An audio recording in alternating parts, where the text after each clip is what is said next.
Hello everyone. आज हम electric charges and field का लेक्चर नंबर 11 पढ़ेंगे, जिसमें हमें स्टडी करना होता है कि एक क्लोज्ड अगर सरफेस हो तो उसका इलेक्ट्रिक फ्लक्स कैसे निकाला जाए और गॉस लॉ को स्टडी करना है। गॉस लॉ क्या होता है? गॉस लॉ किसी क्लोज्ड सरफेस के लिए फ्लक्स के बारे में बात करते हैं, यानी कि एक लॉ होता है कि अगर क्लोज्ड सरफेसेस आ जाए तो उनका फ्लक्स कैसे निकाला जाएगा और उसके फ्लक्स का इक्वेशन क्या होगा। जैसे जनरली हमने इक्वेशन फ्लक्स का देख ही लिया है, लेकिन किसी क्लोज सरफेस के लिए जो गॉस साहब ने हमें कुछ कंसेप्ट दिया है, एक लॉ दिया है, उसके अकॉर्डिंग फ्लक्स को काउंट कर सकते हैं, फ्लक्स को कैलकुलेट कर सकते हैं।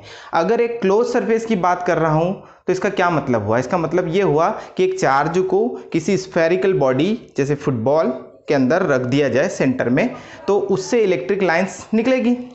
अब वो सारी इलेक्ट्रिक लाइंस क्या करेगी? उस सरफेस को बाउंड करेगी, यानी वो सरफेस ने उस चार्ज को बाउंड कर रखा है, उसको एक तरह से पूरा क्लोज कर रखा है। तो उसकी जितनी भी लाइनें निकलेगी वो उस स्फेरिकल बॉडी को टच करते हुए, उसके सरफेस से लिंक होते हुए वो लाइंस बाहर की तरफ निकलती है।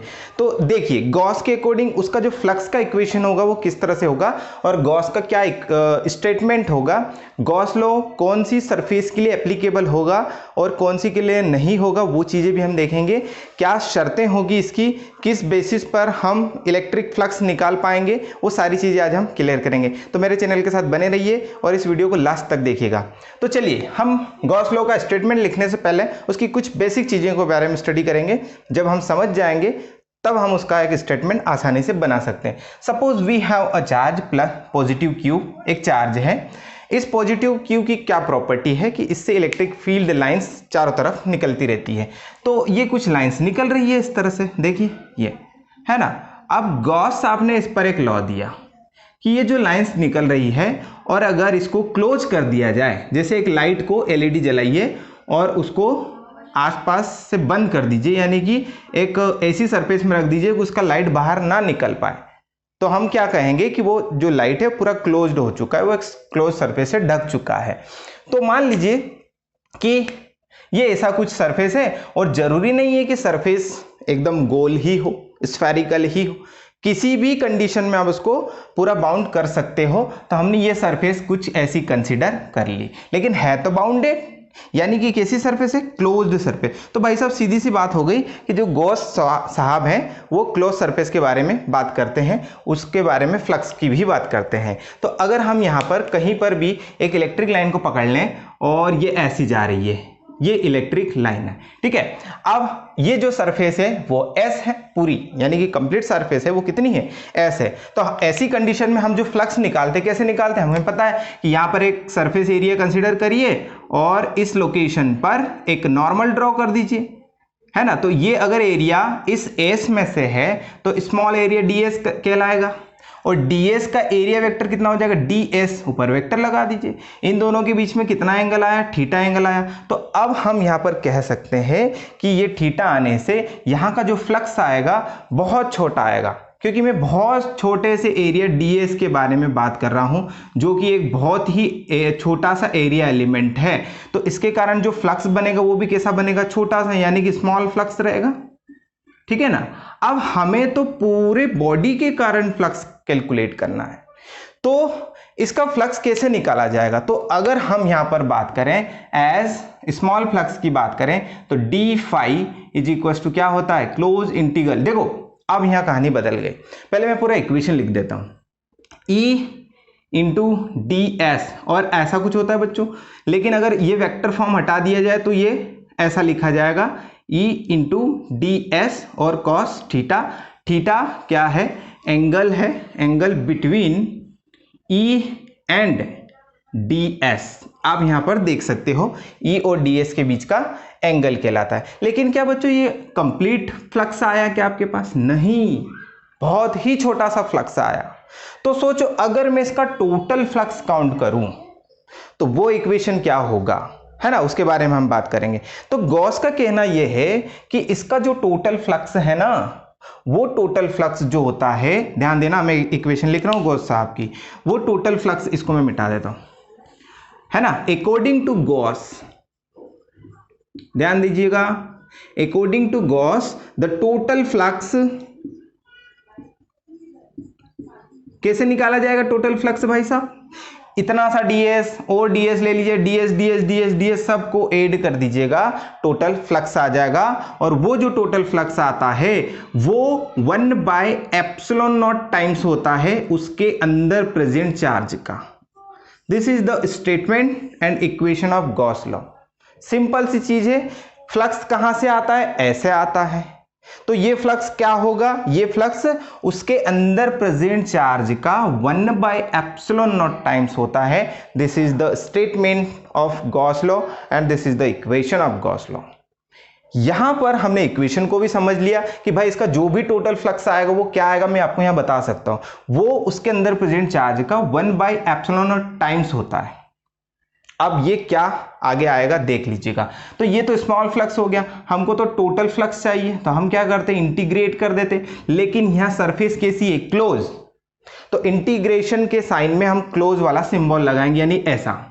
तो ये किसको शो करता है? क्लोज सरफेस को। ये कितना हो जाएगा? EdS और cos theta. This is the net flux या टोटल फ्लक्स। तो अगर ये नेट फ्लक्स है या टोटल फ्लक्स है तो देखो इस इक्वेशन को मैं कैसे लिख सकता हूं? Net flux is denoted by phi net is equal to 1/ε0 into Q, और phi is equal to Q/ε0। यही इसका एक्चुअल इक्वेशन होता है, ये वाला। अब अगर इस फाई की प्लेस पे ये रख दूं तो क्या दिक्कत है ना? कोई दिक्कत नहीं होगी। तो हम यहां पर इसको ऐसा भी लिख सकते हैं, ये आपका इक्वेशन नंबर 1, ये equation number 2। Now by equation 1 तो देख लीजिए फाई की जगह ये प्लेस कर दीजिए, यानी close integral of EdS cos theta is equal to Q/ε0। ये भी गॉस का ही इक्वेशन है। अब आपको समझ में आया कि ये क्या इक्वेशन होती है और क्या कंसेप्ट होता है। सिंपल सी बात की है गॉस साहब ने टोटल फ्लक्स के बारे में। टोटल फ्लक्स क्या निकाला जाएगा कि इसके अंदर का जो टोटल फ्लक्स होगा वो इसके अंदर प्रेजेंट चार्ज का 1/ε0 टाइम्स होता है। ऐसा कुछ उन्होंने कैलकुलेशन की होगी और फिर फाइनल इक्वेशन इस तरह से आता है। अब मेन चीज ये आती है कि ये जो इक्वेशन है और ये जो लॉ है ये किसके लिए एप्लीकेबल है? ये ओनली फॉर सिमेट्रिक सरफेस, यानी कि सिमेट्रिक सरफेस के लिए ही फॉलो होगा। अब ये सिमेट्रिक सरफेस है क्या? पहले आप सोचिए, सिमेट्रिक सरफेस किसे कहते हैं? ऐसी सरफेस जिसके हर एक पॉइंट पर, जिसके हर एक लोकेशन पर थीटा की वैल्यू सेम होना चाहिए। अब आप सोचो, अगर यहां थीटा की वैल्यू जो है जरूरी आपको यहां मिलेगी? नहीं मिलेगी। यहां मिलेगी? नहीं मिलेगी। यानी कि हर एक लोकेशन पर थीटा की वैल्यू डिफरेंट आएगी। और अगर ऐसा होता है तो इस केस में हम गॉस लॉ का यूज नहीं कर सकते। हमको केवल सिमेट्रिक सरफेस चाहिए। अब सिमेट्रिक सरफेस आपको ढूंढना पड़ेगा। और फिर एक चीज ये भी है ना कि अगर गॉस साहब ने क्लोज्ड सरफेस की बात की है तो हर जगह क्लोज सरफेस थोड़ी मिलेगा। अगर एयर में यहां चार्ज रखा हुआ है, अब आपको पूछा जाए कि चलो इसका फ्लक्स निकालिए, गॉस लॉ से फ्लक्स निकालिए, तो समस्या ये है ना कि अब यहां पे क्लोज सरफेस कहां से लाएंगे? क्या इसको बंद करेंगे? ऑफ कोर्स बंद करेंगे। कैसे बंद करेंगे? इमेजिनेशन से। यानी कि यहां चार्ज रखा है, आप इमेजिन कर लीजिए इसके आसपास एक सरफेस, और वो सरफेस कैसी होनी चाहिए? सिमेट्रिकल सरफेस होनी चाहिए। E और इनके बीच, E और DS के बीच का एंगल हर एक पॉइंट पर सेम होना चाहिए, कांस्टेंट होना चाहिए, चेंज नहीं होना चाहिए। इस केस में आप उसको एक इमेजिनरी सरफेस कंसिडर कर सकते हैं। अब ये इमेजिनरी की सरफेस कैसी होगी? मैंने आपको बता दिया कि सिमेट्रिकल होनी चाहिए, उसके हर एक लोकेशन पर, हर एक पॉइंट पर थीटा की वैल्यू कांस्टेंट होनी चाहिए या सेम होनी चाहिए, चेंज नहीं हो सकती। ठीक है ना? थीटा की वैल्यू एक जैसी, एक सरफेस पे एक जैसी होनी चाहिए। अगर सरफेस दूसरी आ जाए तो बदल सकती है, लेकिन एक सरफेस पर हर जगह वैल्यू कांस्टेंट होना चाहिए। ठीक है, ये था गॉस लॉ। इसका स्टेटमेंट हम लिखते हैं। चलिए देखना इसका स्टेटमेंट क्या है, मैं आपको यहां लिखवा देता हूं, है ना? चलना, इसका स्टेटमेंट देखो, यहां पर लिखता हूं मैं इसका स्टेटमेंट गॉस लॉ का, और क्या होता है वो देखिए। अकॉर्डिंग टू गॉस लॉ, देखो, according to Gauss law the total, यहां से देखना, द टोटल या net electric flux linked to the complete surface is 1 by epsilon naught times the charge q enclosed by the surface। क्या लिखेंगे हम इसको? enclosed यानी कि बंद किया हुआ है, by the surface। ये देख लो भाई साहब, बहुत ही आसान इक्वेशन मैंने यहाँ पे डेफिनेशन लिखवा दी है। According to Gauss law the total net electric flux linked to the complete surface is 1 by epsilon naught times, है ना, टाइम्स द चार्ज। कौन सा चार्ज? जो सरफेस के अंदर प्रेजेंट है। अगर आप इमेजिनरी सरफेस कंसीडर कर रहे हैं तो उसके अंदर जो भी चार्ज होगा वो चार्ज 1 बाय एप्सिलॉन नॉट के टाइम्स होगा और उसके इक्वल में फ्लक्स आएगा।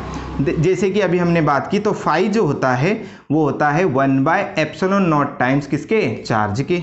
ये होता है। और इसको अभी मैंने कैसे लिखा था?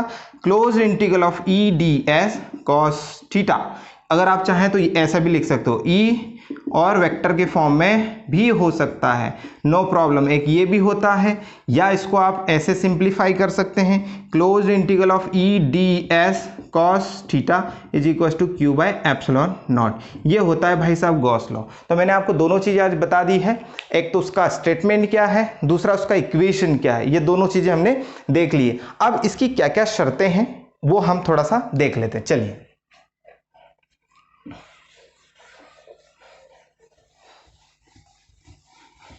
चलिए, इसकी कुछ कंडीशंस हम देखते हैं और मैं यहाँ लिखता हूँ 1 बाय 1, आप समझ लीजिएगा कंडीशंस, है ना।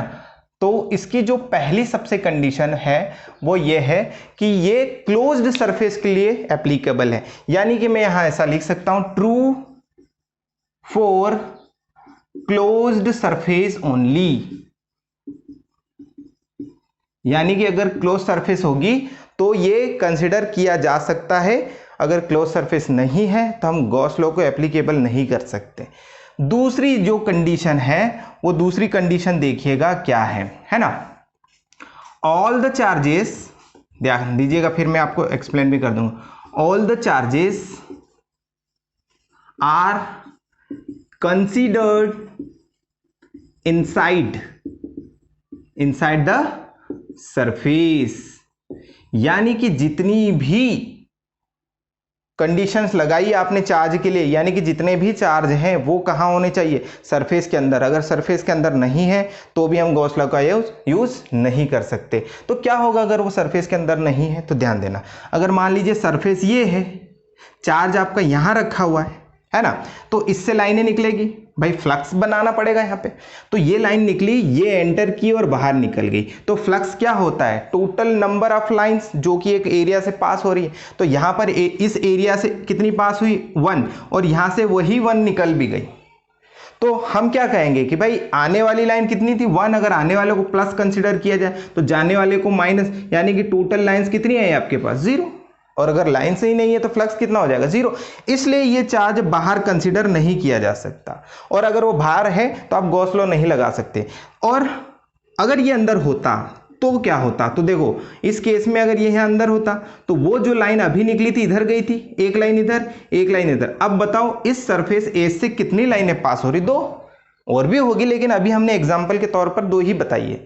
तो नंबर ऑफ लाइन्स यहाँ 2 है, यानी कि ये 2 लाइन ही फ्लक्स बना सकती है, ठीक है ना। क्यों? क्योंकि चार्ज अंदर है, सरफेस के अंदर चार्ज होगा तो ही फ्लक्स बनेगा, अदरवाइज वो बाहर था तो टोटल फ्लक्स कितना आ रहा था? 0। यानी कि फ्लक्स जो है वो कैंसिल आउट हो रहा था, इसलिए वहां पर ये कंसिडरेशन नहीं किया जा सकता। आपको ये चीज ध्यान रखनी पड़ेगी, ठीक है। ये चीजें होती है। इसके बाद तीसरा जो है वो ये है कि गॉस लॉ का यूज केवल सिमेट्रिक सरफेस के लिए होगा, है ना। तो हम लिख सकते हैं, यूज द गॉस थ्योरम और law only for symmetric surface या सिमेट्रिकल सरफेसेस, है ना। ये किस लिए कौन सी सरफेस के लिए एप्लीकेबल है? Only symmetrical surface. जैसे कि सिमेट्रिकल सरफेस का क्या मतलब हुआ? थीटा शुड बी सेम, है ना, थीटा शुड बी सेम और कांस्टेंट एट एवरी लोकेशन या एवरी पॉइंट। थीटा कैसा होना चाहिए? सेम होना चाहिए, तो ही वो एप्लीकेबल हो पाएगा उसमें गॉस लॉ, अदरवाइज वो नहीं हो सकता, वो ट्रू नहीं होगा। पहली कंडीशन खराब हो जाएगी हमारे ना, ये क्लोज सरफेस अगर सिमेट्रिकल नहीं है तो पहली कंडीशन से हम बाहर हो चुके होंगे। फिर तीसरी चीज है और लास्ट पॉइंट है कि जो गॉस लॉ है वो इनवर्स स्क्वायर लॉ को फॉलो करता है। ठीक है, ये हम लिख सकते हैं, Gauss law follows inverse square law. अब इसका क्या मीनिंग होगा मैं आपको अगला डेरिवेशन जो कराने जा रहा हूं उसमें मैं आपको बताऊंगा। तो ये कुछ कंडीशंस होती है, आपको ध्यान रखना पड़ेगा। इन कंडीशन के कारण ही आपको सरफेस सिलेक्ट करनी है, उसमें एंगल चेक करना है क्या हर एक पॉइंट पर थीटा की वैल्यू सेम है। अगर सेम है तो अच्छी बात है, अगर नहीं है तो वहां पर गॉस लॉ आप नहीं लगा सकते। ठीक है, सारे चार्जेस जो हैं किसी भी सरफेस के अंदर कंसिडर किए जाएंगे। सरफेस के बाहर वाले चार्जेस हमेशा इलेक्ट्रिक फील्ड जीरो बनाते हैं, इलेक्ट्रिक फ्लक्स जीरो बनाते हैं, तो उन्हें हम नहीं कंसिडर कर सकते। चलिए अब हम इसका प्रूफ देखेंगे, है ना, गॉस लॉ का प्रूफ है कि नहीं है। तो हर लॉ का एक प्रूफ होता है, जैसे कि ग्रेविटेशनल लॉ, उसका भी प्रूफ है ना। तो ऐसे जो लॉ होते हैं उनके प्रूफ होते हैं। तो हम यहां पर अगला जो टॉपिक लिखने जा रहे हैं वो है प्रूफ ऑफ गॉस लॉ, है ना। हमको क्या देखना है? गॉस लॉ का प्रूफ देखना है। तो भाई साहब पहली चीज तो क्या थी कि सरफेस होनी चाहिए क्लोज्ड वाली।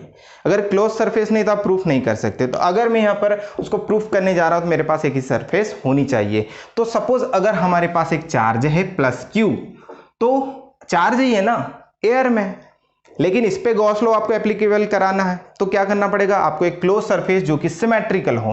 तो मान लीजिए, तो इसके आसपास मैं एक सरफेस ऐसे कंसिडर कर लेता हूं, ये सिमेट्रिकल ही होगा, है ना, क्योंकि ये स्फेयर है। क्या है? ये स्फेरिकल बॉडी है। तो स्फेरिकल बॉडी के सेंटर में चार्ज रख दीजिए, जैसे फुटबॉल के सेंटर में चार्ज रखेंगे या एक एलईडी रखेंगे, तो उससे चारों तरफ लाइट से निकलेगी और लाइट पूरी सरफेस पे टकराएगी और फ्लक्स बनाएगी, लाइट फ्लक्स। ठीक है, अब यहां से लाइन ऐसे जा रही, वेरी गुड, नीचे भी जा रही, यानी कि हर डायरेक्शन में लाइट का जाना पॉसिबल है या इलेक्ट्रिक लाइंस का जाना पॉसिबल है। ये शर्त क्या है? ये सरफेस एरिया अगर S है तो हम एक लोकेशन पर स्मॉल सरफेस एरिया कंसिडर करेंगे जो कि ये रहा, है ना। यही क्यों करता हूं मैं? ऐसा कुछ नहीं है, आप कहीं पर भी कंसिडर कर लीजिए। ठीक है, आपको ठीक से दिख जाए इसलिए मैं यहां पे कंसिडर कर लेता हूं। अगर S का छोटा सा पार्ट ds है तो इस ds का ds वेक्टर इधर होगा बच्चों, यानी कि ये ds वेक्टर, और जो लाइन जा रही है वो है इलेक्ट्रिक फील्ड।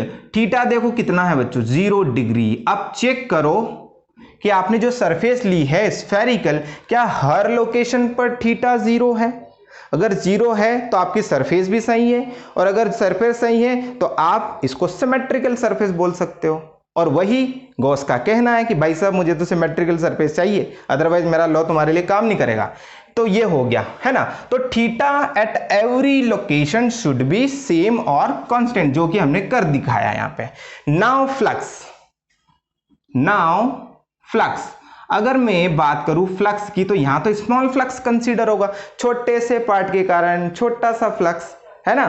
तो हम यहां पर जो फ्लक्स निकालेंगे वो स्मॉल फ्लक्स होगा, small flux due to small surface ds। किसके कारण? ds के कारण। तो देखो बच्चों d5 हो जाएगा स्मॉल फ्लक्स। कितना होता है? अच्छा, close integral of e ds, है ना, या इसको मैं ऐसे भी लिख सकता हूं, close integral of e ds cos 0। Theta की जगह क्यों रखना है 0? क्योंकि यहां पर 0 है, तो ये कितना थीटा है? 0 डिग्री का। तो मैंने यहां रख दिया, तो d5 इज इक्वल टू यहां वाली equation close integral of e ts only. ये लीजिए भाई साहब, ये रहा आपका इक्वेशन नंबर 1। अब हमको पता है कि अगर इस चार्ज से इस लोकेशन, जिसका नाम हम कुछ रख देते हैं P, यहां से यहां तक की जो डिस्टेंस वो कितनी है? R है है ना। और ये अगर r है तो क्या हम r डिस्टेंस पर किसी चार्ज के कारण इलेक्ट्रिक फील्ड निकाल सकते हैं? अगर निकाल सकते हो तो बताओ। हमने पढ़ा हुआ है कि एक पॉइंट चार्ज है, उससे r डिस्टेंस पर इलेक्ट्रिक फील्ड कितना होता है, तो हमको पता है कि 1/4 पाई एप्सिलॉन नॉट, चार्ज कौन है प्लस क्यू डिस्टेंस क्या है उसका स्क्वायर कर दो, ये इलेक्ट्रिक फील्ड। अल्टीमेटली इस चार्ज के कारण इस पॉइंट पर इलेक्ट्रिक फील्ड है, ऑफ कोर्स है। Therefore the इलेक्ट्रिक फील्ड है ना, due two plus Q at distance r, और मैं कहां बात कर रहा हूं, ऑन द सरफेस। हम कहां पर बात कर रहे हैं भाई, सरफेस पर, ये स्फेयर की सरफेस। तो इलेक्ट्रिक फील्ड कितना होगा आप बताइए। तो इलेक्ट्रिक फील्ड होगा 1/4 pi epsilon naught into Q by R square, equation number 2। अब भाई साहब थोड़ा सा लॉजिक देखें, अगर मुझे टोटल फ्लक्स निकालना है तो क्या इस 1 वाली इक्वेशन को इंटीग्रेट कर दूं? ऑफ कोर्स इंटीग्रेट कर दूं। अल्टीमेटली अगर देखा जाए ना, यहीं पर मैं आपको बता देता हूं, स्मॉल फ्लक्स अगर है तो स्मॉल फ्लक्स को आप ऐसे लिख सकते हो, नो प्रॉब्लम, है ना, डी फाई, और ये भी स्मॉल ही है।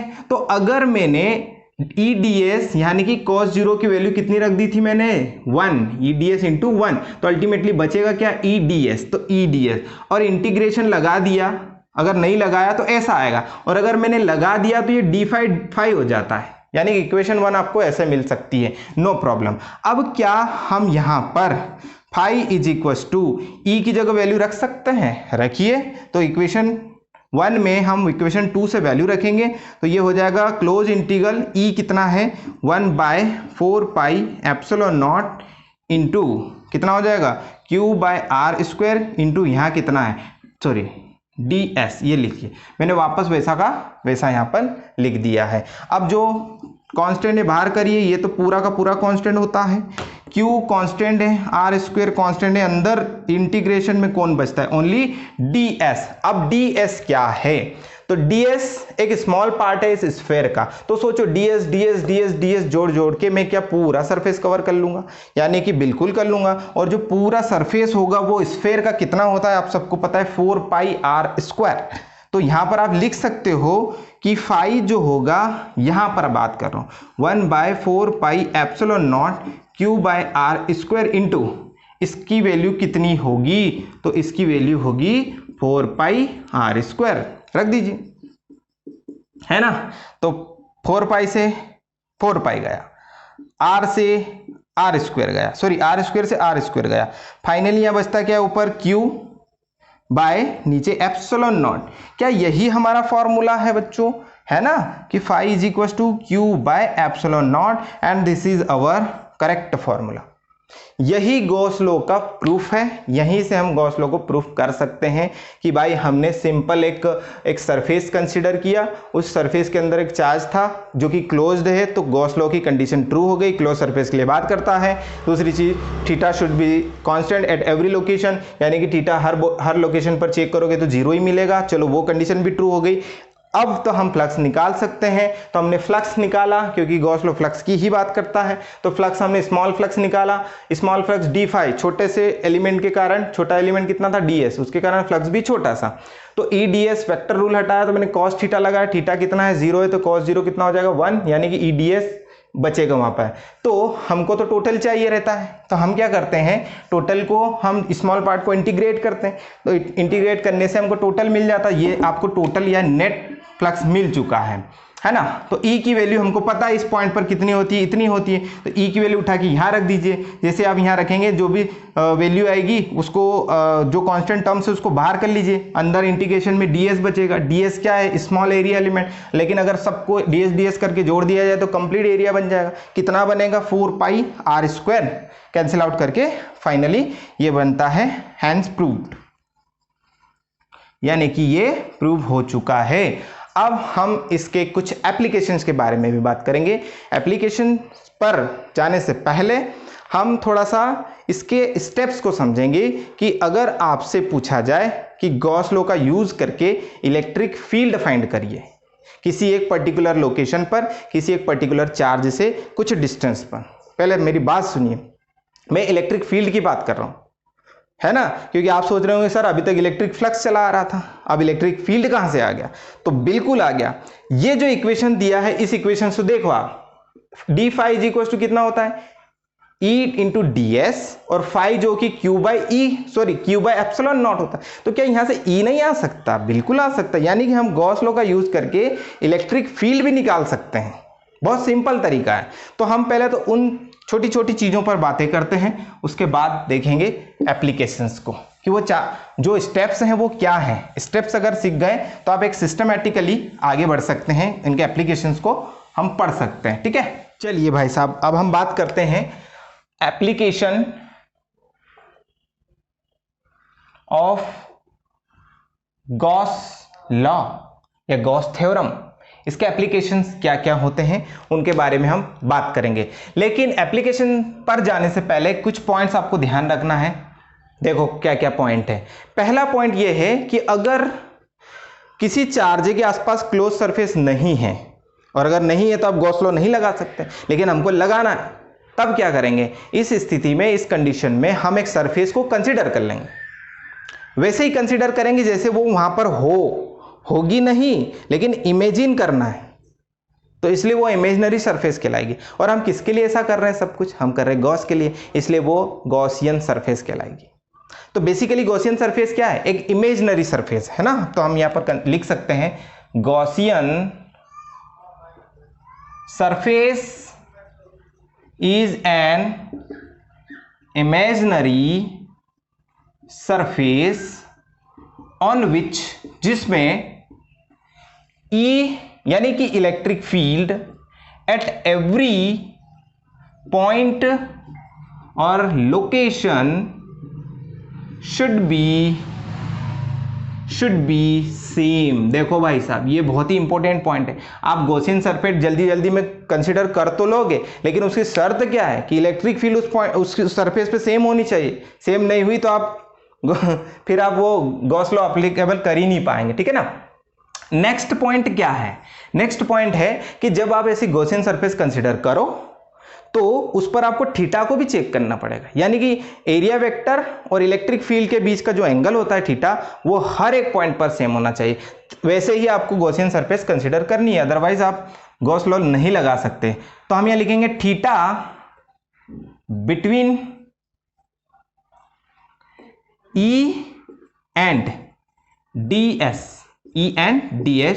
should be constant at every location on the Gaussian surface।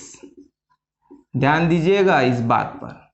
आपको गॉसियन सरफेस पर थीटा जो इलेक्ट्रिक फील्ड और डीएस के बीच में होता है वो कैसा होना चाहिए? सेम होना चाहिए, अदरवाइज आप परेशानी में आ सकते हैं। ठीक है, तो इसके लिए हमारे पास एक इक्वेशन क्या आता है, जैसे कि हमको पता है कि close integral of E into d S, है ना, equal to Q by epsilon naught. ये तो ये इक्वेशन हो गया, और एक ऐसा भी लिखा जा सकता है कि वेक्टर फॉर्म हटा दीजिए, E D S cos theta is equal to Q by epsilon naught. ये हमारा बेसिक फॉर्मूला है, इसको हम लेकर चलेंगे। ठीक है, तो चलिए अब हम वो 4 पॉइंट्स लिखते हैं जिन पर हमें एप्लीकेशंस को करना है, उनके एप्लीकेशंस को समझना है। इन 4 पॉइंट के अकॉर्डिंग आप सिस्टमैटिक तरीके से कोई सा भी एप्लीकेशन आप सॉल्व कर सकते हैं। आपको कैसे भी सरफेस दी जाए, चाहे वो क्लोज्ड चार्ज के लिए हो या एक तार ऐसा दिया गया है उसमें चार्ज दे दिए गए और बोले कि आप गॉस लॉ इस पे लगाइए, तो भी आप कर सकते हो। तो पहला जो स्टेप्स है ना, there are some steps to solve the applications of Gauss law. ठीक है, गॉस लॉ की कुछ एप्लीकेशंस को सॉल्व। पहला तो सबसे पहला काम यही होता है कि आपको गॉसियन सरफेस कंसीडर करना है। यानी कि पहला पॉइंट क्या आ जाएगा, कंसीडर अ गॉसियन सरफेस, है ना। आपको सबसे पहले पॉइंट में यही करना है कि इसमें गॉसियन सरफेस को आपको कंसीडर करना है। इसके बाद में जो दूसरा पॉइंट आता है, इस दूसरे पॉइंट में आपको कैलकुलेट करना है। Calculate close integral of E D S cos theta की वैल्यू कैलकुलेट करना है। ठीक है, इसके बाद तीसरी जो स्टेप आती है, जब आप ये कर लोगे, E D S cos theta find out कर लोगे, उसके बाद आपको चार्ज पता करना है कि जो आपने सरफेस कंसीडर की है उसके अंदर चार्ज कितना है, यानी कि calculate charge Q inside the surface. ठीक है, ये पॉइंट हो गया। लास्ट का जो पॉइंट है, सब ये कैलकुलेट करने के बाद आपको इस वाली इक्वेशन में वैल्यू पुट करना है। ये वैल्यू जैसे ही निकल के आएगी इक्वेशन पॉइंट नंबर 2 से, उस वैल्यू को यहां रख दीजिएगा। पॉइंट नंबर 3 से क्यू आ जाएगा, है ना, और वो कंप्लीट हो जाएगा। Now putting the values in equation, देखो ये इक्वेशन रहेगी close integral of E D S cos theta is equal to Q by epsilon naught. इस इक्वेशन में वैल्यू पुट कर दीजिए, आपका गॉस लॉ हो चुका है। इसका डेमो चाहिए आपको, चलिए हम डेमो भी देते हैं इसका, है ना। चलो आगे बढ़ते हैं। चलिए भाई साहब, एप्लीकेशन नंबर 1 जो कि क्या बताता है, electric field due to a point charge. अब आप सोच रहे होंगे सर ये तो हम कर चुके हैं, कोई बात नहीं बच्चों, ये हम गॉस लॉ से करके देख रहे हैं, है ना। आपने वो सिंपल तरीके से किया था। तो पहला पॉइंट क्या था आपका, step number 1, consider Gaussian surface. अब बात हो रही है पॉइंट चार्ज की, है ना। तो अगर पॉइंट चार्ज की बात हो रही तो आप पॉइंट चार्ज पहले बना लो, ये रहा। दूसरा क्या है कि उसके आसपास आपको सरफेस कंसीडर करना है, कैसी, गॉसियन। तो वो गॉसियन सरफेस कैसी मानेंगे आप, ऐसी। अगर चलो ऐसे नहीं मानी और आपने सोचो ऐसे मान ली कि हम तो ऐसे मानते हैं, कोई दिक्कत नहीं, हमको तो ये मानना है, चलो ये भी हो सकती है। इस क्यू के आसपास ये स्क्वायर में भी हो सकती है, इस क्यू के आसपास ऐसा सिलेंड्रिकल भी हो सकती है। तो सर आपने यही वाली क्यों ली, ये सरफेस क्यों नहीं ली, इसका क्या राज है इसके पीछे का, ये क्यों नहीं ली सर आपने, क्योंकि सरफेस तो बहुत सारी हो सकती। बेटा हमारा जो मेन उद्देश्य है कि गॉस लॉ की जो कंडीशंस है उनको फॉलो कराना है। उसने क्या बोला है कि ऐसी सरफेस कंसीडर करो कि electric field should be same at every location and theta will also same.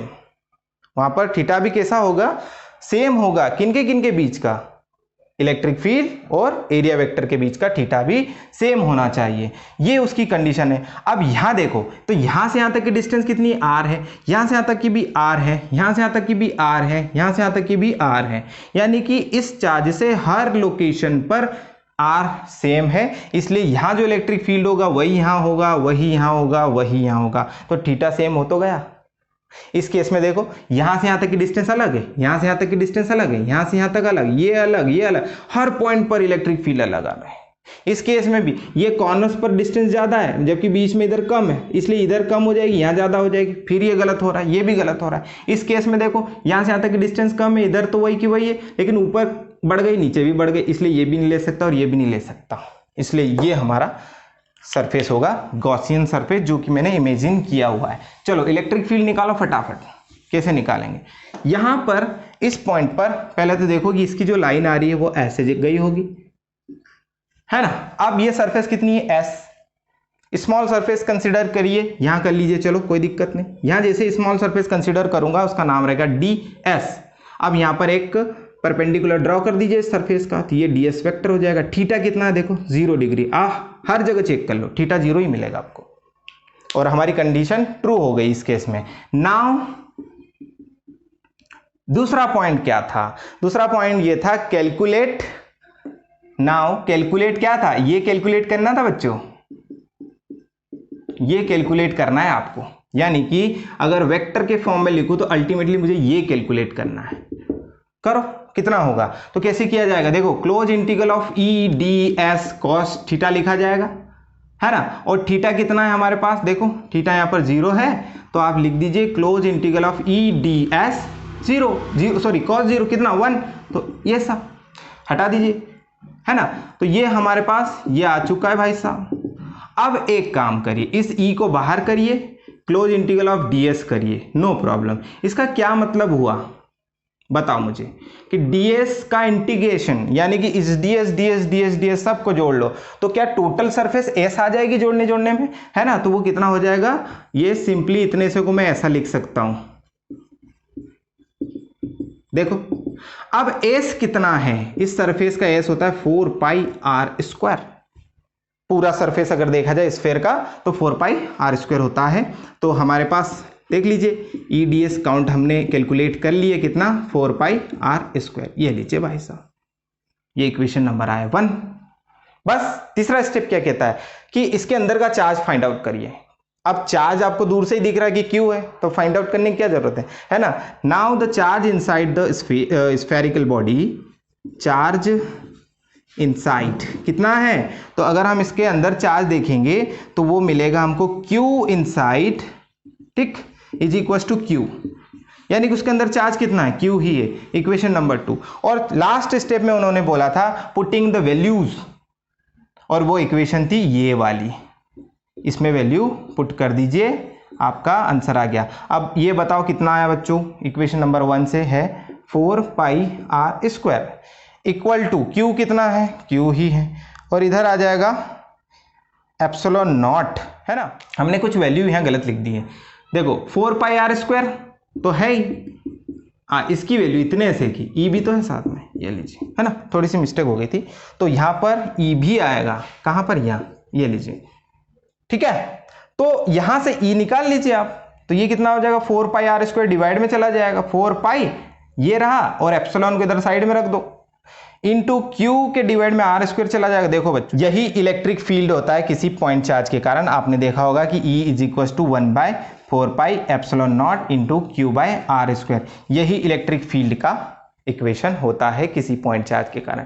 इसी तरह आपको बहुत सारे अलग अलग सिचुएशंस दिए जाएंगे, उसके अकॉर्डिंग आपको गॉस लॉ वहाँ पर एप्लीकेबल कराना है, उसकी शर्तों को फॉलो करना है, और इस तरह से हम हर कोई सा भी एप्लीकेशन हो उसे कर सकते हैं। अगला जो एप्लीकेशन है हमारे पास वो कुछ अलग सा है, देखिए कैसा है मैं आपको बताता हूँ। चलिए नेक्स्ट एप्लीकेशन, दूसरा वाला, ठीक है।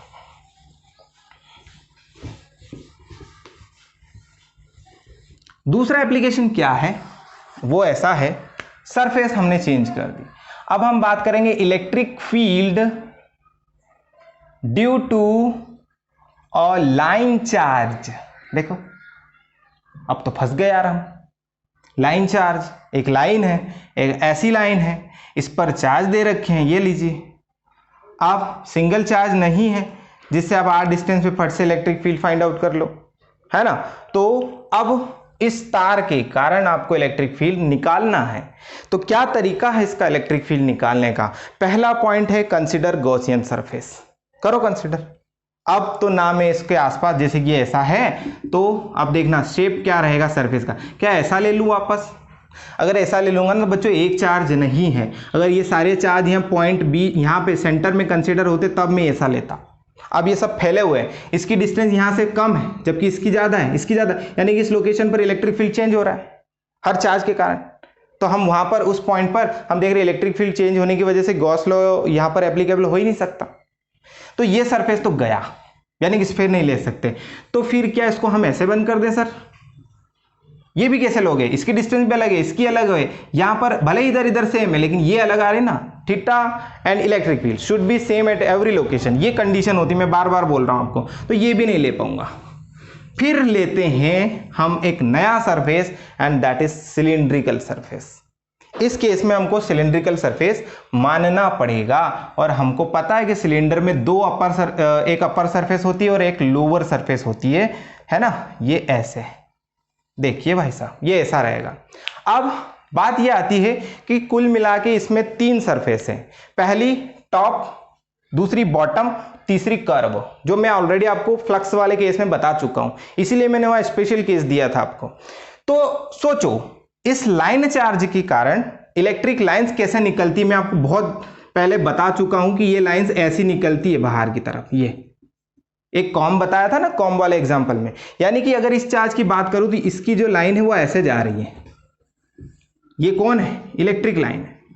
तो फिर यहाँ कैसे जा रही होगी, यहाँ भी तो ऐसे ही जाएगी ना सर, वो थोड़ी चेंज होगी। यहाँ भी कैसे जाएगी, यहाँ भी ऐसे ही जाएगी सर, नो प्रॉब्लम। अगर मैं चाहूँ तो इधर भी खींच सकता हूँ, लेकिन सब जगह खींचने की जरूरत नहीं है, एक तरफ आप कहीं भी कंसिडर कर लो। तो अब बात की जाए वो सरफेस यानी कि उसका एरिया वेक्टर कहाँ कहाँ लिए जाएंगे। तो ध्यान दीजिएगा, एक सरफेस ये है, ये टॉप सरफेस है, और ये हो जाएगी हमारे लिए बॉटम। तो इस सरफेस को अगर ऊपर से देखा जाए तो ऐसे दिखेगी, तो वहां पर एरिया वेक्टर ऐसे, तो ये जो सरफेस है यहां का जो एरिया वेक्टर है ये ऐसे चला जाएगा ds1। मैं आपको बता चुका हूं है ना ऑलरेडी। यहां पर ये नीचे चला जाएगा ds2। तो तीसरा जो सरफेस है वो यहां कर्व पे लिया जाएगा ऐसा, और ये एकदम बाहर जाता है ds3। अब आप सोचोगे सर आपने बोला था कि थीटा हर लोकेशन पर सेम होना चाहिए, तो यहां तो अलग अलग आ गया है, यहां पर आ गया है 90 डिग्री, यहां आ गया है 90 डिग्री, और यहां 0 डिग्री। तो ऐसे कैसे चलेगा सर, हर जगह अलग। तो भाई साहब आप सरफेस को तो देखो, ये कर्व सरफेस है, इस पूरे कर्व पे थीटा 0 ही मिलेगा, यानी कि एक सरफेस पे थीटा एक ही होगा। अगर एक सरफेस कर्व है तो पूरे कर्व पे 0 होना चाहिए, अगर एक सरफेस ऐसी है तो इस पूरे पे 90 होना चाहिए, एक सरफेस नीचे की तरफ है तो पूरे पे 90 होना चाहिए। यानी कि एक सिंगल सरफेस पे दो एंगल नहीं हो सकते, एक सरफेस पर एक एंगल। तो अगर कर्व है तो पूरे पे 0, अगर टॉप पे बात की जाए तो पूरे पे 90, बॉटम पे बात की जाए तो भी 90। तो पहले तो हम इसका टोटल फ्लक्स कैसे निकालेंगे वो देखिए आप। नाउ द टोटल फ्लक्स है ना, क्योंकि पहला जो उसका पॉइंट था वो यही कहता है ना, कंसीडर गॉसियन सरफेस, जो कि हम कंसीडर कर चुके हैं। ये क्या है, ये गॉसियन ही तो है, ठीक है ना। अब हम क्या करेंगे, हम इसके बाद टोटल फ्लक्स निकालेंगे, यानी कि ये वैल्यू निकालेंगे जो मैं आपको बताते आता हूं। कितना होता है बच्चों बोलो, ये बाहर आ जाएगा है ना, अंदर ds और cos 0। अब अगर मैं केवल 0 की बात करूंगा तो मैं केवल कर्व सरफेस की बात कर रहा हूं, लेकिन क्या यहां खाली एक ही सरफेस है, नहीं, 3 सरफेस है, तो तीनों के कारण फ्लक्स निकलेगा। तो ध्यान दीजिएगा, क्लोज्ड इंटीग्रल कौन सा सरफेस, टॉप वाला, और इसका इक्वेशन क्या लिखूंगा, ई डी एस, कौन सा नंबर है 1, और कॉस कितना है बच्चों 90 डिग्री, प्लस दूसरा सरफेस, यानी कि टोटल फ्लक्स चाहिए ना, तो हमको तीनों सरफेस के कारण फ्लक्स ऐड कर देना, तो टोटल मिल जाएगा। इसके बाद हम आते हैं बॉटम पर, ठीक है, उसमें भी हम देखते हैं कि ई तो वही है, सेम है, ds2 नाम है, लेकिन यहाँ कॉस कितना है 90 degree, plus close integral of curved surface, तो यहाँ कितना हो जाएगा ई ds3, एंड यहाँ हो जाएगा cos 0 डिग्री, आपको पता चल ही गया। तो टोटल फ्लक्स जो आया वो कितना आया, ई ds इज इक्वल टू, देखो cos 90 0, यानी ये भी 0 ये भी 0, ये बचेगा, यानी कि 0 प्लस 0 प्लस यहाँ बचता है close integral of E ds3 cos 0 कितना हो जाएगा 1। यानी कि आप इसको सिंपली ऐसे लिख दो ना यार, क्यों परेशान हो रहे हो, ई को बाहर करिए, अंदर बचता है ई ds3। तो अगर इस तार की जो लंबाई है ये यहां से यहां तक वो l है, तो आप इसका जो कर्व सरफेस का फॉर्मूला होता है सरफेस एरिया के लिए वो कितना होता है 2 pi r l। l is the length of the wire, length of the cylinder. तो हम यहां पर ऐसा लिखेंगे E D S is equal to, E बाहर है और ds3, यानी कि इतना सा ds3 सबको जोड़ के पूरा कर्व सरफेस कंप्लीट कर लिया है। ऐसा देखिए, ये यहां ds3 लिया है, इतना ds3 सबको जोड़ लो, यानी कि इंटीग्रेशन, तो हमको टोटल कर्व सरफेस मिल जाएगी। तो कितनी मिलेगी, वो मिलेगी आपको 2 पाई r इंटू लेंथ जो कि उस तार की है। तो अल्टीमेटली हमने इलेक्ट्रिक फील्ड यानी कि ये फ्लक्स इस तरह से काउंट कर लिया है, electric flux equation number 1। Now charge inside the surface है ना, now charge inside the surface. तो बताओ भैया सरफेस के अंदर चार्ज कितना है, तो अब चार्ज पॉइंट नहीं है तो आप सिंपली उसको क्यों नहीं बोल सकते। इसके लिए आपको क्या करना पड़ेगा, यहाँ पे एक लाइन चार्ज है, इसके अकॉर्डिंग आपको चार्ज निकालना पड़ेगा। तो मैंने आपको एक चीज बताई थी है ना, क्या बताया था, charge density, linear charge density के बारे में अगर हम बात करें लीनियर, तो वो लेमडा था, lambda is equal to Q by length, यही था ना। तो ये क्यू यानी कि क्यू कौन सा है, इनसाइड वाला, तो क्यू इज इक्वल टू हो जाएगा लेमडा मल्टीप्लाइड लेंथ, ये लो। तो क्यू इतना आया, ये रही इक्वेशन नंबर 2। अब आपके पास जो एक फाइनल वैल्यू होती है उसमें इसको पुट कर दीजिए, ये दोनों वैल्यूज को पुट कर दीजिए, है ना, नोट डाउन कर लीजिए, इसके बाद मैं यहां पे ऊपर लिख देता हूं, ठीक है। चलो यहां पर हम इस वैल्यूज को पुट करते हैं। नाउ पुटिंग द वैल्यूज,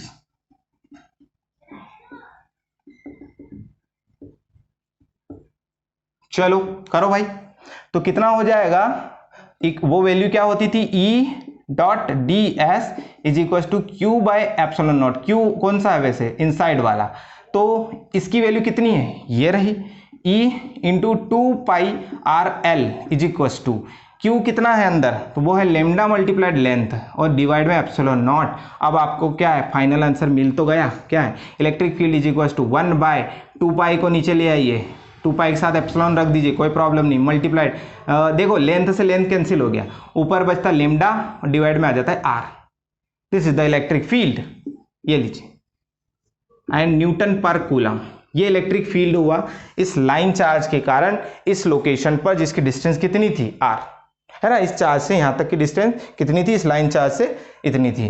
तो अगर हम इसको थोड़ा सा सिंप्लीफाई कर दें तो हम कांस्टेंट की वैल्यू बना पाएंगे। तो E इज इक्वल टू 2 से डिवाइड 2 से मल्टीप्लाई, यानी कि ऊपर 2 आ जाएगा और नीचे 2 से मल्टीप्लाई होगा तो 4 हो जाएगा, यानी ये बन जाएगा 1/4π epsilon naught into 2 lambda by r newton पर coulomb. This is the electric field due to line charge. और हमने ये किसका यूज करके बनाया है, गॉस लॉ का यूज करके इसे बनाया है। एक सरफेस और होती है, यानी कि एक एप्लीकेशन और होता है इसका, वो एक सरफेस के लिए होता है। यानी कि मैं आपसे कहूं, एक सरफेस के लिए एक शीट है आपके पास ऐसी, ये देखो, ये एक शीट है, इस शीट को यहां से चार्जेस दिए, चार्जेस पूरे फैल गए, पूरे फैलने के बाद अब आपको इलेक्ट्रिक फ्लक्स निकालना है। तो कैसे निकालेंगे, चलिए देखना। इसका एप्लीकेशन एक और होता है, वो देख लीजिए। तीसरा एप्लीकेशन, तीसरा क्या है, electric field due to plane sheet of charge, यानी कि प्लेन शीट है एक, उस चार्जेस के कारण उसके बारे में हमें इलेक्ट्रिक फील्ड पता करना है। ये रही वो प्लेन शीट, ऐसे रखी हुई है। अब बताओ भाई कि इसको मैंने चार्जेस दे दिए हैं, ऐसे कुछ चार्जेस हैं, सपोज कंसीडर कर लीजिए, है ना, थोड़ा सा टाइम पास कर रहा हूं मैं। चलो ये चार्जेस ऐसे हैं, ठीक है, आप संतुष्टि हो गई, ऐसा क्यों कर रहा था मैं, ये हमने इसको चार्जेस प्रोवाइड कर दिए हैं किसी मशीन से। अब भाई साहब आपको ये देखना है कि इसमें पहली कंडीशन जो होती है गॉस लॉ की, कि सरफेस एरिया कैसा कंसीडर किया जाए। तो अब तो मैं स्फेयर भी नहीं कर सकता, जो हमने सिलेंडर यूज किया था वो भी नहीं कर सकता, तो फिर हम करेंगे कैसे। तो इसके लिए ना मैं एक लॉजिक बताता हूँ आपको। एक लॉजिक क्या है, एक शीट ली हमने, देखो मैं आपको बताता हूँ। एक शीट है मेरे पास, ये इस तरह से, ये जैसे कि बोर्ड पर मैंने बनाई हुई है, ऐसी ही सेम शीट है ये। अब मैं इसको क्लोज करूं तो वो सरफेस क्या होगी। तो हम एक काम करते हैं, या बीचों बीच देखो, इस बीचों बीच में भी तो चार्जेस हैं, यहाँ भी चार्जेस हैं, ये ऐसे है ना, ये ऐसे चार्जेस हैं सब जगह, लेकिन यहाँ बीच में देखना, अगर मैं इन चार्जेस के अंदर, यानी कि इन चार्जेस को लेकर एक सिलेंडर कंसीडर कर लूँ, इधर बाहर निकलता हुआ, ऐसा बाहर निकलता हुआ, वही सिलेंडर पीछे भी निकलेगा, यानी कि मैं पूरे को तो सिलेंडर नहीं मान सकता, लेकिन इतने से चार्जेस पे मान सकता हूं। और अगर इतना से चार्जेस के कारण मुझे फ्लक्स निकालते आ गया, तो मैं इंटीग्रेट करके टोटल का फ्लक्स निकाल के इलेक्ट्रिक फील्ड निकाल लूंगा। तो इसलिए मैं केवल इतने से चार्जेस को ले रहा हूं, और इसमें एक सिलेंडर, एक बॉटल, जैसे यहां से मान लो इसमें इतना सा काट के एक बॉटल पिरो दी हो, इसमें ऐसा करना है आपको। तो वहां पर एक सिलेंडर तैयार होगा, वो क्या होगा, देखो यहां का जो इतने से चार्जेस के कारण जो सिलेंडर तैयार हुआ, वो कुछ ऐसा होगा, जो कि इधर निकलेगा, ऐसा है ना, जो, और यही जो सिलेंडर है पीछे भी निकलेगा, ये इस तरह से, ये पीछे भी निकलना जरूरी है, ये यानी कि मैंने इसमें एक पाइप को पिरो दिया है इस शीट में बीचों बीच से, अब ये चार्ज की इलेक्ट्रिक लाइन किधर जा रही होगी, तो आप इमेजिन करिए कि ये चार्ज की लाइन ऊपर जाना चाहती थी, लेकिन ऊपर वाले चार्ज ने उसको रिपेल कर दिया। वही लाइन नीचे भी जाना चाहती थी, उसे भी नीचे वाले ने रिपेल कर दिया। राइट लेफ्ट भी जाना चाहती थी, लेकिन नहीं जा पाए, तो फाइनली उसने लाइन बाहर ऐसे निकाल दी, यानी कि इलेक्ट्रिक फील्ड लाइन ऐसे जा रही है। तो ये कैसे जाएगी, देखो ये इलेक्ट्रिक फील्ड लाइन की डायरेक्शन है ऐसे, इस पाइप के अंदर से अंदर अंदर निकल के ये यहां निकली भाई साहब। सिमिलरली वही लाइन पीछे भी तो जा रही होगी, यानी कि वही लाइन ऐसे पीछे से भी निकल के आई है, यानी कि इलेक्ट्रिक लाइन सेम है ना, ये कोई नई नहीं है। इलेक्ट्रिक लाइन के मैं नाम नहीं रख सकता। लेकिन अब सरफेस एरिया देखो, ये पाइप है ऐसा ऐसे जा रहा था ये, तो यहां आके उसका फेस है, तो फेस को इधर से आके मैंने देखा ऐसे, अरे वाह इसका तो फेस दिख रहा है ऐसा, तो यहां पर सरफेस एरिया बना लो। सरफेस एरिया का नाम दे दो, ds1 दे दो, कोई प्रॉब्लम है क्या। तो इधर से भी देखा मैंने, तो यहां पर दूसरा सरफेस एरिया ds2 दिख गया, और फिर पाइप का एक कर्व सरफेस भी तो है, तो एक नया कर्व सरफेस ds3 हो जाए, यानी कि 3 सरफेस है, तीनों करंट फ्लक्स निकाल लीजिए। तो ये ds1 का एरिया वेक्टर इधर जा रहा है भाई साहब, ठीक है ना, ये ds1 है। इसका यहां पर एक ऐसा कंसीडर कर लो और इस पे परपेंडिकुलर ड्रॉ कर दो, तो ds3 हो जाएगा, ये लीजिए, है ना। और यहां पर क्या हो जाएगा, ये किसकी डायरेक्शन हो जाएगी, ds2 की। देख लीजिए, अब आप फ्लक्स निकाल सकते हो। अब आप देखेंगे कि यहां का जो एरिया है ये ds2 है, ds2 उसका एरिया वेक्टर, इसी तरह ds1 इसका एरिया वेक्टर, ds3 ये रहा इतना सा ds3। आप देखेंगे कि ds1 के साथ इलेक्ट्रिक फील्ड इधर साथ में जा रही है, कितना एंगल बनाया, तो थीटा बन रहा है भाई साहब यहाँ पे 0 डिग्री। यहां भी इधर ही आ रहा है, इलेक्ट्रिक फील्ड भी इधर आ रही है, इसका एरिया वेक्टर भी इधर ही आ रहा है, ये देखो यहां भी थीटा कितना है, 0 डिग्री। कोई प्रॉब्लम है क्या, नहीं। लेकिन यहां इलेक्ट्रिक लाइन ऐसे जा रही है, उसका एरिया वेक्टर देखो कितना है, तो कितना एंगल बना रहा है, 90 डिग्री, यानी कि थीटा यहां कितना है, 90, और जहां 90 बन जाए वो फ्लक्स देता ही नहीं है, तो इसके कारण फ्लक्स कितना हो गया, 0। तो अगर मैं टोटल फ्लक्स निकालने जाऊं, नाउ टोटल फ्लक्स, ठीक है, अब टोटल फ्लक्स के बारे में बात की जाएगी, तो टोटल फ्लक्स EDS ऐसा रहेगा, और तीनों सरफेस का फ्लक्स ऐड कर दीजिए, वही टोटल फ्लक्स होगा। तो close integral of first surface जो कि कितनी है, EDS1, कौन सी है भाई साहब, S1। आप देख सकते हैं ds1 कौन सी है, ये वाली। तो यहां पर एंगल कितना बन रहा है, cos 0 डिग्री, प्लस ds2 है ना, ds2 उसके लिए भी सरफेस यहां पर एंगल कितना बन रहा है, 0 डिग्री, ये लीजिए 0 डिग्री, प्लस क्लोज इंटीग्रल किसके लिए बात कर रहा हूं, ds3 के लिए, यानी कि EDS3, और उसके लिए cos 90। अब cos 90 तो हो जाएगा 0, तो ये कितना बचेगा, EDS इज इक्वल टू यहां 1, ये भी 1, ये 0, फाइनली ये बचते हैं दोनों, close integral of EDS1 plus close integral of EDS2। But एक चीज मैं आपको बता दूं, सिलेंडर एक जैसा है, इसलिए ये वाला एरिया और ये वाला एरिया सेम है, तो हम यहां लिख सकते हैं but ds1 equal to ds2, है ना। तो close integral of EDS is equal to, अगर ये दो बराबर हैं तो इनको हम कॉमनली क्या लिख सकते हैं, 2 क्लोज इंटीग्रल ऑफ EDS1, क्योंकि 2 की जगह मैंने 1 रख दिया है, क्योंकि ds2 किसके बराबर है, ds1 के। अब इसको 2e बाहर करिए, इंटीग्रेट कर दिए ds1 को, यानी कि ds1 कौन है, ds1 इसका एरिया है, कितना एरिया है, तो मैं उस एरिया को a मान लेता हूं। अगर उसकी रेडियस हमें पता होगी तो πr² करके हम एरिया निकालेंगे, तो ये एरिया भी कितना है, a है ना। ds1 को मैं कितना मान लेता हूं, ds1 को मैं a मान लेता हूं, तो ये कितना हो जाएगा, 2e इंटू a। तो बेसिकली जो इक्वेशन आया वो आया इतना, देखिए ये इतना इक्वेशन नंबर 1 आया। अब हमको चार्ज निकालना है इसके अंदर, तो चार्ज कैसा निकाला जाएगा, चार्ज डेंसिटी से। हमने जो चीज पढ़ी थी सरफेस चार्ज डेंसिटी, है ना, सरफेस चार्ज डेंसिटी, उसके लिए हम बात करें तो कितना होता था वहां, sigma is equal to charge जो कि इसके अंदर है inside per unit surface area, या पर यूनिट इसको मैं एरिया लिख सकता हूं, क्योंकि अभी मैं एरिया की बात कर रहा हूं। तो Q इनसाइड कितना आया, सिग्मा मल्टीप्लाइड एरिया, ये लीजिए, ये वैल्यूज सारे उठाइए और वो फाइनल इक्वेशन में पुट कर दीजिए। नाउ पुटिंग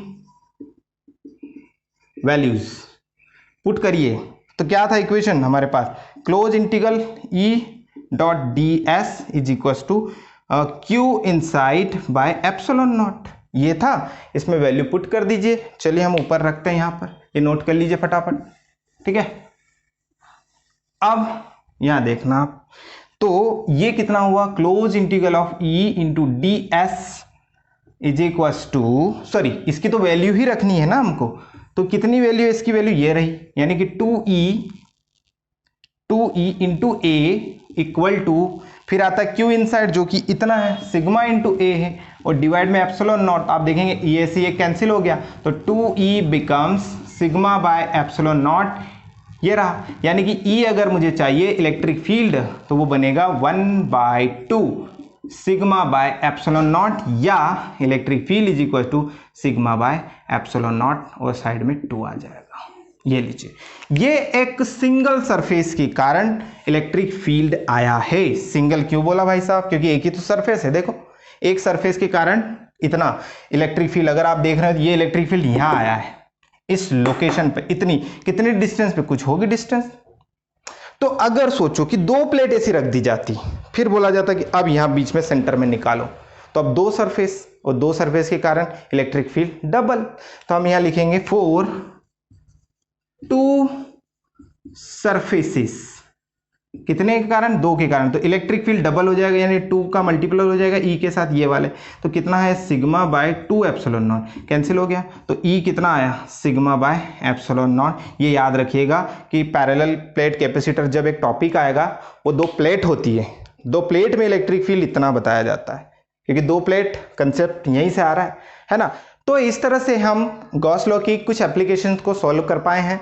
इन पर बेस्ड हम न्यूमेरिकल्स भी सॉल्व करेंगे। इसके अगले लेक्चर में मैं न्यूमेरिकल पर ही बातें करूंगा, लेकिन कुछ शेप और बचे हमारे पास, जैसे कि स्फेरिकल शेल है ना, वॉल्यूमेट्रिक शेल है। ये टॉपिक सीबीएसई ने इस बार हटा दिए हैं, आपके सिलेबस में नहीं है, लेकिन फिर भी हम उसे कंप्लीट करेंगे। आपको अगली प्रिपरेशन के लिए बहुत हेल्प मिलेगी, तो मेरे साथ बने रहिएगा। आप सभी का मैं बहुत बहुत धन्यवाद करता हूँ, और चैनल को ज़्यादा से ज़्यादा सब्सक्राइब कीजिएगा, शेयर कीजिएगा, लाइक कीजिएगा। अगर कुछ प्रॉब्लम आ रही है आपको तो आप कमेंट जरूर कीजिएगा, ठीक है। तो हम मिलते हैं अगले लेक्चर में, जो कि रहेगा 12 नंबर का, और उसमें हम थोड़े गॉस लॉ के एप्लीकेशन जो कि स्फेरिकल शेल वगैरह हैं उन पर बातें करेंगे, और कुछ न्यूमेरिकल भी सॉल्व करेंगे। So thank you so much.